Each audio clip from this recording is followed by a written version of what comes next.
శ్రీ సత్యసాయి జిల్లా హిందూపురంలో నియోజకవర్గ అభివృద్ధిపై సమావేశం నిర్వహించారు. ఈ సమావేశానికి హిందూపురం ఎమ్మెల్యే నందమూరి బాలకృష్ణ అధ్యక్షత వహించారు.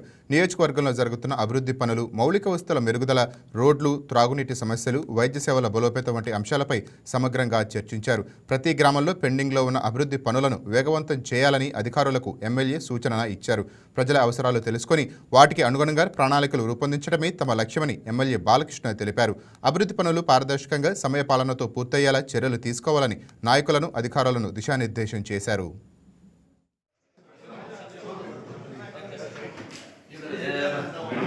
హిందూపురం అందరి దృష్టి కూడా హిందూపురం మీదే ఉంది.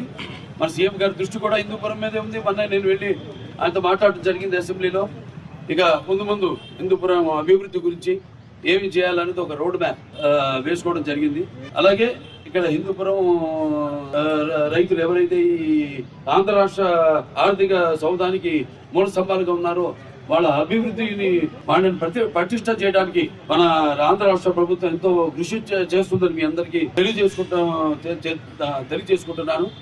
పోతున్న భవనంలో కూడా ఈ యొక్క ఏదైతే రెస్ట్ రూమ్స్ వచ్చిన వాళ్ళు ఊరికే ఎండ వానల్లో అట్లా కాకుండా వాళ్ళు సౌకర్యార్థం రెస్ట్ రూమ్స్ అయితేనేమి, అలాగే ఈ ఆప్షన్ ద్వారా వాళ్ళ పండించిన ఈ యొక్క పట్టుకుళ్ళకి అయితేనేమి మంచి ధర వచ్చే విధంగా ఈ మార్కెట్ కూడా స్థాపించడం జరిగింది. అప్పుడు చేసినప్పుడు కూడా మన ఈ ఏదైతే ఇప్పుడు ఈ యొక్క ఏదైతే ఈ బాధపడిపోయిందో భవనం, దీన్ని పునరుద్ధరించడం కోసం కొత్త భవనం నిర్మించడం కోసం మన సమగ్ర సిల్క్ ద్వారా 4 కోట్ల రూపాయలు కేంద్రం నుంచి, అలాగే దాని మ్యాచింగ్ గా మన ఆంధ్ర రాష్ట్రం మరొక అదనంగా 4 కోట్లు, మొత్తం 8 కోట్ల రూపాయలతో ఈ యొక్క పట్టుకుళ్ళ యొక్క ఏదైతే ప్రొడక్ట్స్ ఉన్నాయో దీన్ని ప్రపంచ వ్యాప్తంగా, మన దేశమే కాదు ప్రపంచ వ్యాప్తంగా తెలుగు వాళ్ళు ఉన్నారు, మన వాళ్ళు చాలు మనకి. హాయ్ వ్యూయర్స్, ఈ వీడియో మీకు నచ్చినట్లయితే లైక్ కొట్టి షేర్ చేసి వైకే టీవీని సబ్స్క్రైబ్ చేసుకోండి.